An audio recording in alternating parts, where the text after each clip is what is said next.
করতে হবে। কত দিনে 1 বছর 365, তা সেটা দিয়ে গুণ করতে হবে।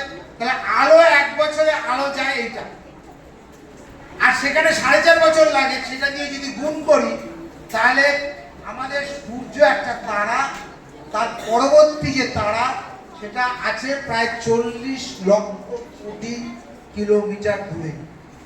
এত দূরে আছে মহাকাশ, পৃথিবী সৌরমণ্ডলের বাইরে। এখানে একটা অদ্ভুত জিনিস ঘটছে। সেখানে হচ্ছে তারাগুলো সব জোট বেঁধে বেঁধে আছে, একসাথে এটা আছে, তারপরে বিরাট ফাঁকা অঞ্চল আবার একসাথে আছে। এই এক একটি জোট, এটাকে আমরা বলি ব্রহ্মাণ্ড বা গ্যালাক্সি। আমরা চোখে যে যত তারা দেখি একসাথে, আমরা যদি জেনারেলি আমরা প্রায় 2000 তারা দেখি।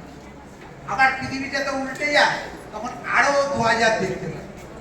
আবার যদি টেলিস্কোপ লাগাই আরো বেশি তারা দেখতে পাবো।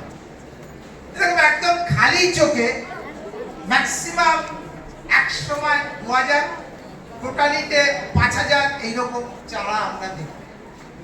যত তারা আমরা দেখতে পাই, টেলিস্কোপ আর বেশি পাবো। জেনারেলি যে তারাগুলো আমরা দেখি